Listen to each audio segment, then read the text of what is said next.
what's up. So, ever since I can remember, my mom has always told me that I was smart. And even to this day, she still tells me the same story over and over again, maybe like once a year. Well, she repeats herself a lot, so probably more than once a year, she tells me the same story where she describes me as 小聪明in Chinese, which translates into little smart, which I think translates into like crafty, right? I don't know the exact definition, but that's what I'm guessing. But she tells a story about how when I was a kid, I would have one of my classmates do half a homework assignment and have another one do the other half. And then I would have them trade and I would copy them both. I'd be the middleman and that's how I could do my homework, right? And while I was in, elementary school, junior high school, I never really tried in school. I never really paid attention in class. And I would just do things like, for example, I had this math teacher where if you had to turn your homework, you would get a stamp on it and then she would stamp a stamp card, which is another piece of paper. And at the end of the month, you would turn in your stamp card and that's how you should grade your homework, right? It's on completion. So I never really did my homework, but what I would do at the end of the month, I would just go to I'd take my friend's stamp card, I would just photocopy it at Kinko's, color copy, and I'll print it out, and it looks identical to, the actual color stamp she was using, right? So I do stuff like that. One time, the most egregious thing I've done, I still remember, and I can't believe I did that, but one time I took a test, a geometry test, I got a 35 on it, and that was really bad. And basically, while the teacher was giving a lecture, I went to her desk, and her grade book was open. I just changed the 3 to an 8, and I ended up getting 85 on the test. So I would do stuff like that, right? And basically, I did that through high school. I got into a college. I got into UC Irvine, which is a decent school. I think at the time, I think now it's a lot better because it's a lot more competitive. At the time, it was probably average. I also went to a high school called Mission San Jose High School, and that was like the most competitive high school probably in the state. I think it's like ranked number 1 on the state, in California, depending on which ranking you look at. But my point is, I was a pretty average student, gone to UC Irvine, which, by the way, is hands down better than UC Davis by a lot. I don't know if you've ever seen a ranking, but it goes UC Irvine, and then a couple, and then UC Davis, I think. I also got to UCSD, but I didn't go because UC Irvine had way better looking girls.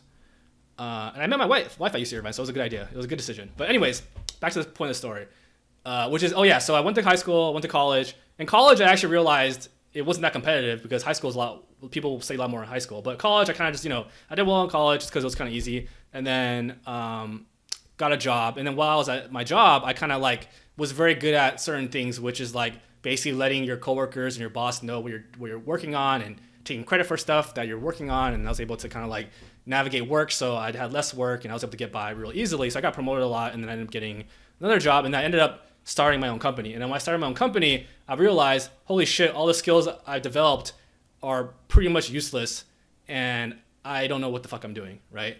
And if you ever start your own company, you realize it's a lot of, emotional ups and downs. It's a lot of financial ups and downs, mostly just downs. It's a lot of, mental ups and downs, right?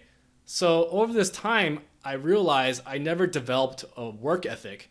I don't know how to work hard. I don't know how to execute on things. And I don't know what the fuck I'm doing. And all these people are depending on me.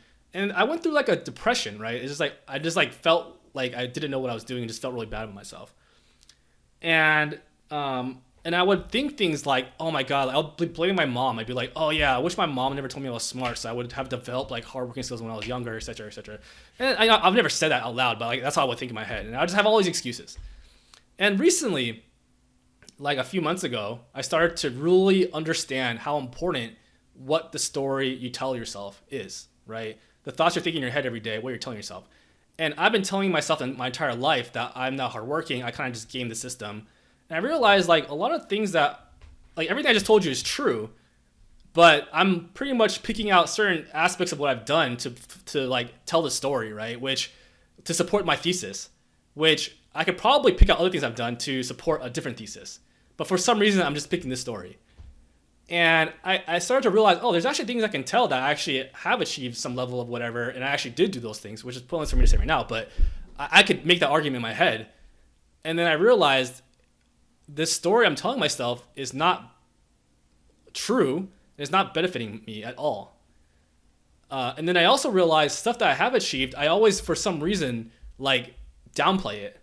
It's I did really well on this, for example. And then I would just, for some reason, downplay it. Oh yeah, I kind of just knew how to study for it. I kind of just knew this, and I would just be, I kind of had a trick for that, right?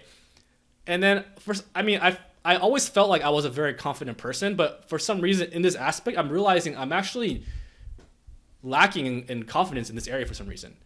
But anyways, my point is, I started to realize, okay, number one, the story you tell yourself, your thoughts in your head are the most important thing ever.